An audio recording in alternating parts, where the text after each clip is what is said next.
the House of Representatives of the United States of America. May they humbly serve their constituencies, aware that creating just legislation is one of the 7 laws that you, Almighty God, gave all humanity through Noah as detailed in Genesis. Through Noah as detailed in Genesis. Through Noah as detailed in Genesis. I am especially grateful and blessed to be in America, the country called the nation of kindness, by the great spiritual leader of our generation, the Lubavitcher Rebbe Melech HaMoshiach, Rabbi Menachem Mendel Schneerson. Statement in the Talmud that says silence is agreement, right? And if Jews don't condemn, then it's like they're agreeing. Well, the 7 laws of Noah are mentioned in this prayer to Congress, and how these laws were clearly described in the book of Genesis, which is not true.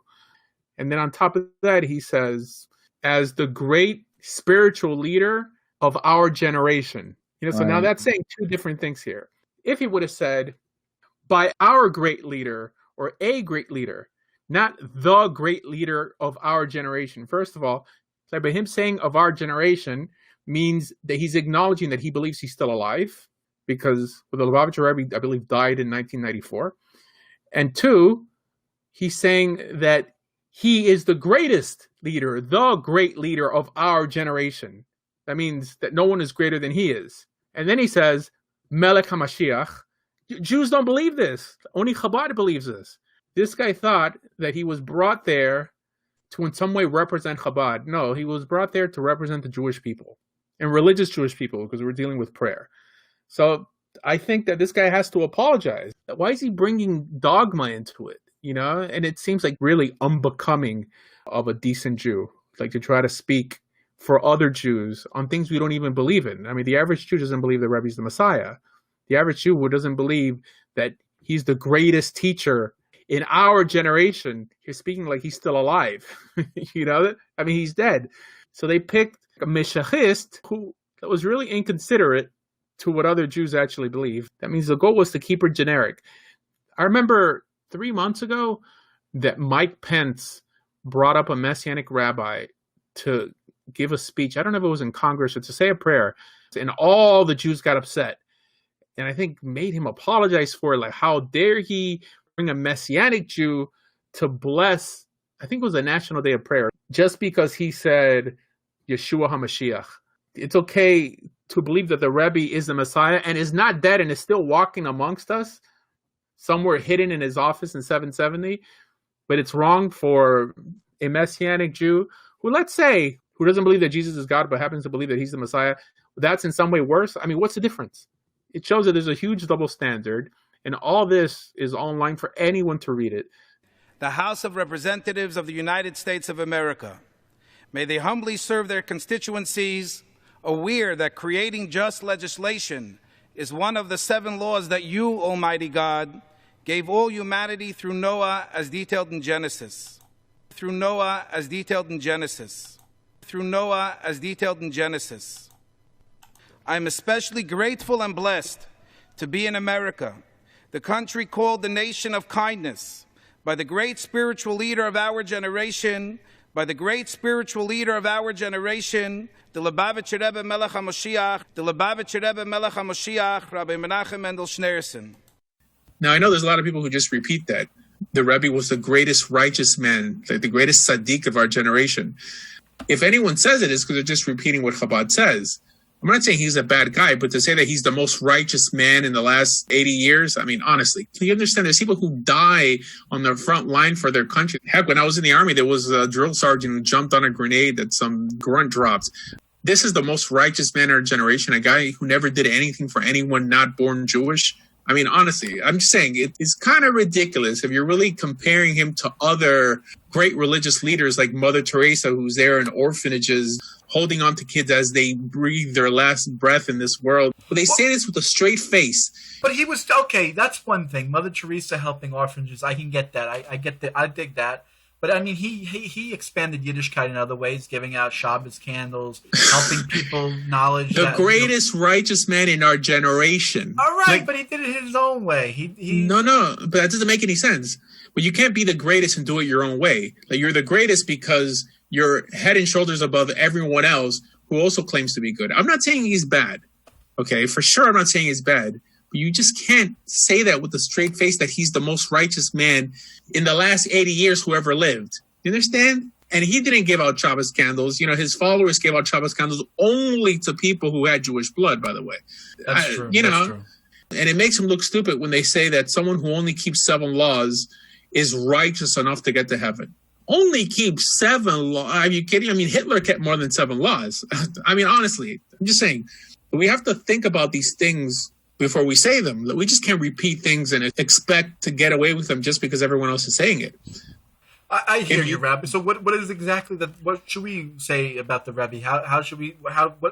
What praise should we give him? The same praise that you give any righteous person. Judaism now. Hold on. Chabad is, the focal point of Yiddishkeit. It's out there.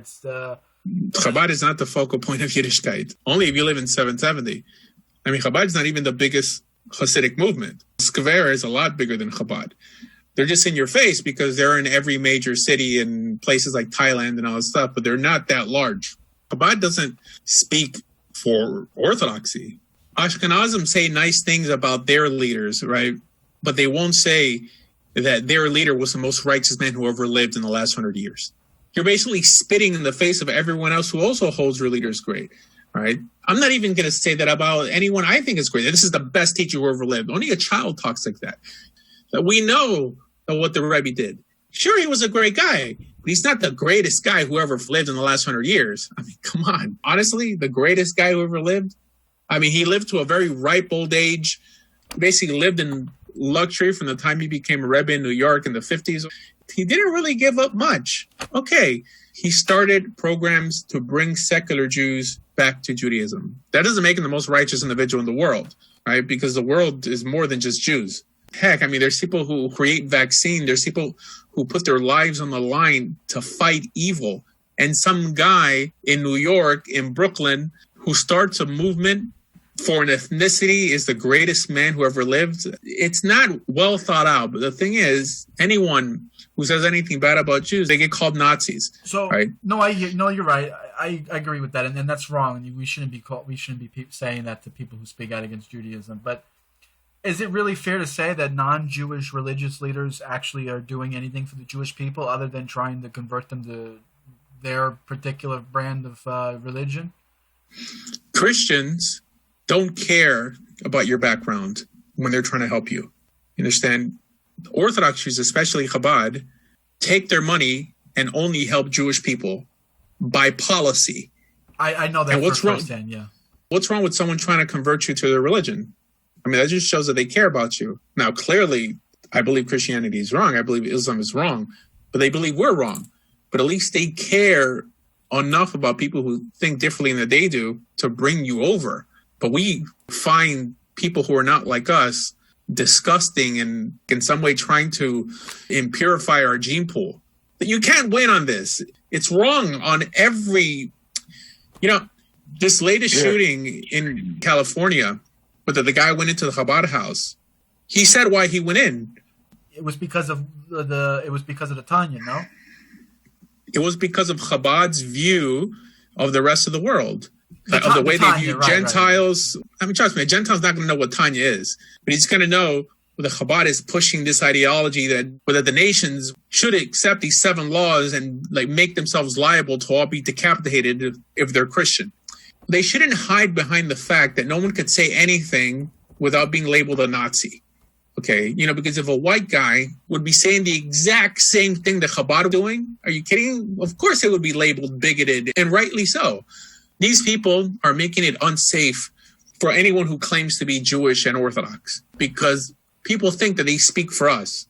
And only because you don't think the Lubavitcher Rebbe is the greatest righteous man in the last 100 years, what doesn't mean that you're saying he's a bad person. There's good, but greatest, and some brainwashed kid up there on Congress is supposed to say that in a room of partially religious people and just get away with it? I mean, what if a Christian got up there and said that Benny Hinn was the most righteous man in the last 100 years? Are you telling me like he would get away with it? I'm just saying it's not serious. It's not a serious movement, and it's full of fanaticism. The only thing I didn't like about it was he snuck it in Hebrew. He should have had the chutzpah to say it in English. Everyone knew what he was actually saying. Yeah, it's only about the Messiah part. Right.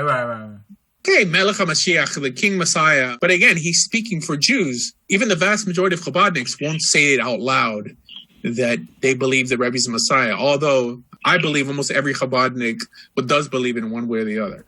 I can say from the shul that I went to, it was prevalent that the people there believed that he was Mashiach. I mean, even the people who went there, I mean, they used to say stories about, my wife couldn't conceive children, and we went to the Rebbe for $1 for a bracha, oh my gosh, for a it's kosher ridiculous. bracha, and now there's two types of Chabad.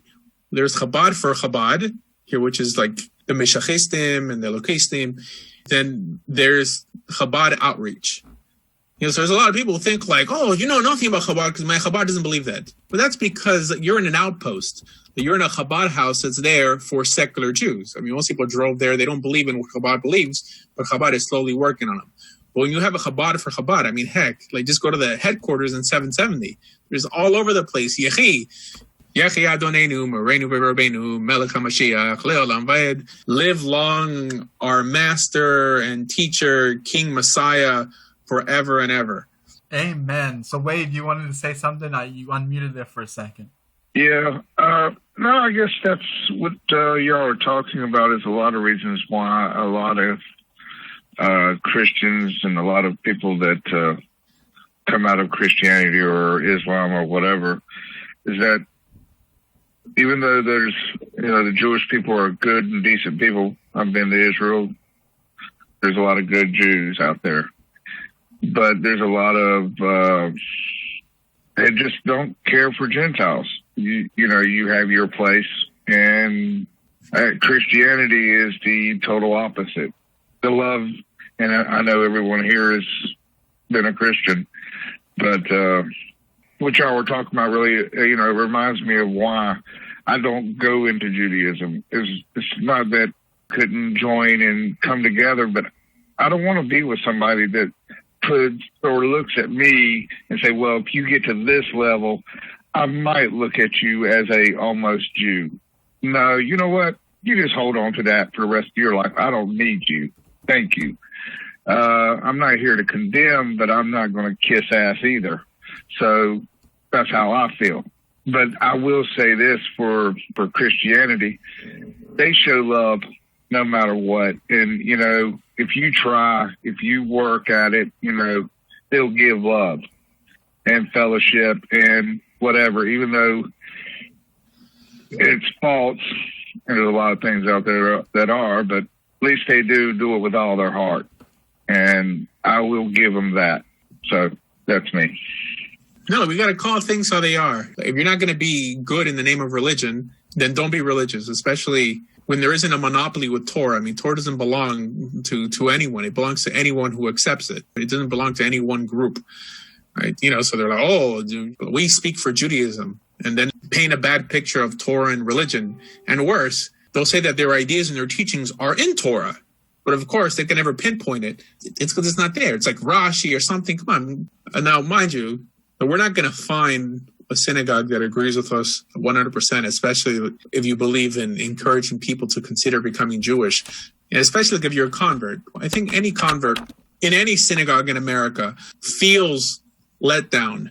He feels like he has checked part of his brain at the door. And I've even seen black converts in Crown Heights lie and tell people they're actually Russian just to fit in with Chabad. And with the garb and this and that, they shouldn't have to do that.